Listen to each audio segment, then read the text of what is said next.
Wolves 2, Everton 3 match reaction. What a win. But damn, do we make it hard for ourselves. Hit the like button, subscribe if you're new around here. More match reactions, streams to come. And also, so if you see me looking over there, I've got the Leeds Newcastle game on. And if anything happens, I'll be like... Getting straight into it. What a win. We did not make it easy, though. From, I'd say, minute 0, or even pre-match, the team sheet was probably the best team we could have put out. It probably is our strongest team. And then Wolves, without Strand Larsen, I was very confident. But we still let things slide. So, going into the game, we dominated from basically minute 0 to the goal. And then we got our goal. Brilliant play. Oh my god, it feels so refreshing to see Everton playing nice football in the attack and not just hoofing it forward and praying for a set piece or something, or praying that Dominic Calvert-Lewin can flick it on to Jack Harrison, and then praying Jack Harrison can actually finish the ball. It feels so refreshing to actually play not tiki-taka, but just nice one-touch football, creating triangles and moving forward with the ball and not just hoofing it over the top. Oh, it feels nice. And it worked perfectly across into the box. And even our crosses are so much better. Greenish flicks it back across the middle. Better with a brilliant header. It's just so refreshing to see this nice football. And Grealish again. Oh my god, there's so much good things you can say about the guy because he's actually a joke. But then the other negative, the only negative from today, our defending was woeful compared to normal. Their first goal was so preventable. All it needed, I don't know where Mikalenko went off to. Keane couldn't get across quick enough, and they square it to Hwang, who finishes it. Pickford caught in no man's land. It was such a preventable goal. All it needed was Miko to be back, or Keane to be a bit quicker over, Taki to mark the middle, and Pickford not to be caught in no man's land. There was 4 mistakes within that one goal, and a lot of that comes because we're missing Jared Branthwaite, which sounds stupid because at the end of the day, what would one man have done? Branthwaite with his pace would have slid, he would have blocked the cross, he would have tackled, pulled the cross even put in, just because he's quicker and more agile than Keane. However, that is me saying this, Keane was our best defender today, by a country mile. And that feels weird because Keane was the one that's really, the minute that Jared's back, he's the one that's getting dropped. But he's actually been our best defender for these first 3-4 games. So it feels weird saying that, and it feels very harsh saying that. But at the end of the day, Jared and Tark's a better partnership than Jared and Keane would be. But then, we continue. Second and first half, we are pushing for it. Wolves are pushing for it. Both teams is back and forth. And then we get the goal. Grealish, I can't actually remember the second goal that well. All I remember is, that's it actually. Grealish, brilliant little chip ball over to KDH, and Dewsbury Hall brilliantly across goal, and Njai's there to tap it in. It's just, again, the football is so beautiful and so nice, to the point where our third goal was the most bang average of them all, and that was still a brilliant goal compared to normal. It just felt so nice. And then half time, it's more about now seeing the game out, it looked like, because Wolves started to pick up on the ball. They were dominating at the end of that first half. And then it's about seeing the game out, it looked like. We went out, 50th minute. Grealish picks up the ball. Brilliant little, Ozil pass through to KDH. And what a finish from Dewsbury Hall. That is the best finish of today. And what a finish. Top left corner. Brilliant assist. Beautiful. Beautiful. But then, when you're thinking, okay, it's 3-1, Everton dominating the game. There's no way Leeds are going to get... Well, not Leeds. I'm looking at Leeds play. Wolves are going to get back into this. There's no way. There's no way, any chance. Everton, we're seeing this out. Moyes is the one thing he should not have done. And it's my only critic of Moyes today. Bringing off Gay for Irugwunum was the wrong sub. As Gay looked a bit knackered, yes. But Irugwunum is not a Gay replacement, and we don't have a Gay replacement. They started playing through our lines way easier with Irugwunum on the pitch than Gay. That showed, even with his poor start to the season, Gay is so important to this team. he has to play. And he has to play all 90. Because without him, we get carved open way more. However, that is not the reason why we conceded, but it was a big part of the reason on why we couldn't get out, really, for the last 10 minutes. Also, because Wolves were pushing for it more, which is normal, because they needed one, whereas we needed not to concede. But the goal, again, was so preventable. It's a cross into the box.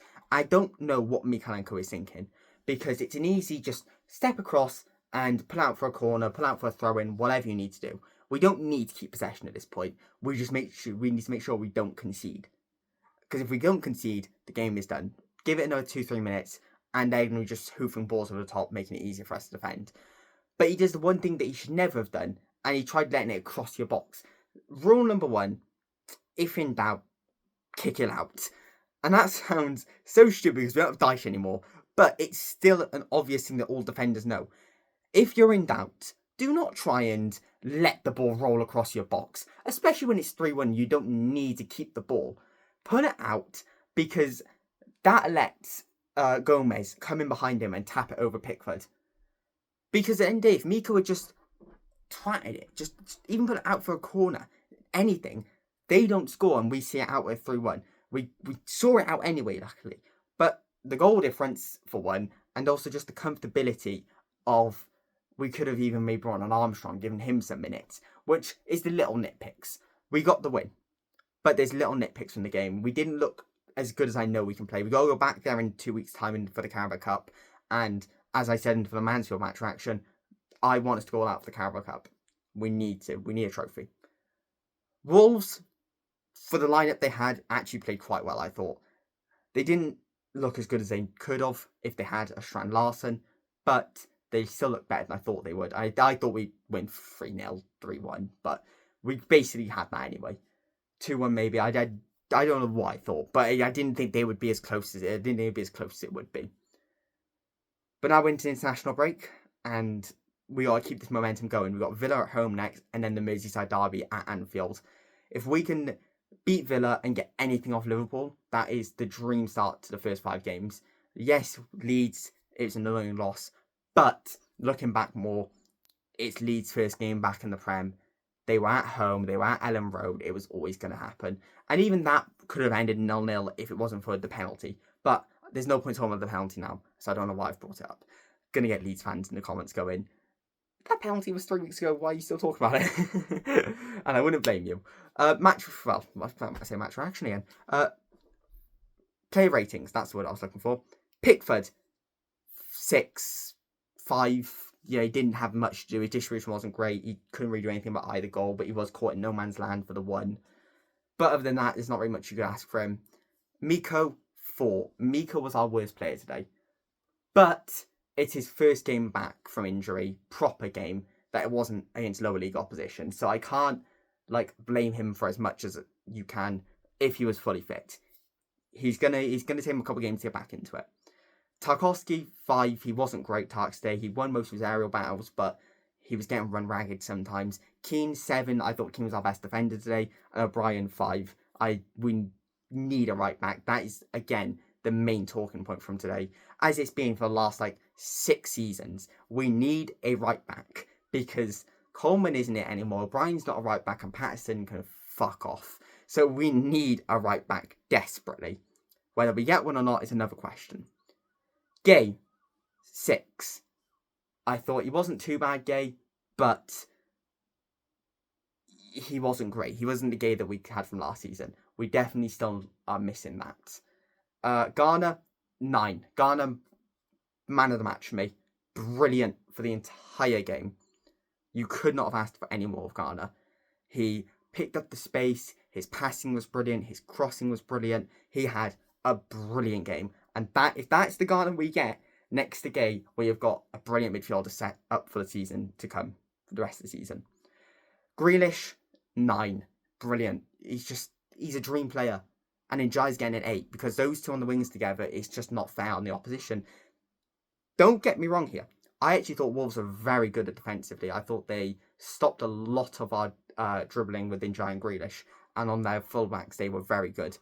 But we were slaves to break through it. And that's the main thing. Dewsbury Hall, 6. He got the goal. Brilliant finish, but I don't think he was actually that great. Beto, 8. I thought Beto was brilliant today. His hold-up play looked so much better. He was bullying the defenders. He got his goal.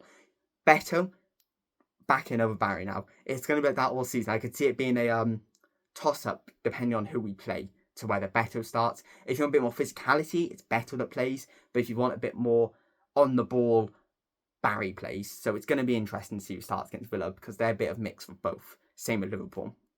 Subs, Barry, 5. I thought he was quite poor. Eric Bunham, 6. Didn't really do much wrong, but he didn't do much great. Maybe going back for the goal. Did get a tackle in, but it wasn't a very strong tackle. Who else came off the bench? It was Alcaraz, again, who was on the pitch, and Coleman. They're both on the pitch for literally like 2 minutes. So 6s each. Nice to see Coleman back on the pitch in the Premier League match. Other than that, it's a win. We're up to 5th, depending on other fixtures to come in the rest of the match week. But it's a good start to the season. A good start, and it's what we needed. Moyes, 8. Didn't get much wrong, other than that sub and a few little things about like our defensive line looked all over the shop at points. But you couldn't really ask much more off the boys today. And it's 3 points on the board, 6 points in total now. Could have been 7, but that is what it is. Go into Villa now. If we get another win, that's 9 on the board, and we are really in a good spot. If we can, my dad, even he wants about 20 points before the December run, or before like the end of the year. So if we can get that, that is brilliant. My dream is probably about 18 points before Christmas. That is really nice, and it sets us up well for the season. But it's time to see what we can do now. Grealish, dream player. Njai, dream player. Those two on the wings, they're going to run you lot ragged. Thank you for watching. I'll see you at the end of the next one. And up the fucking toffees. And goodbye, and goodbye.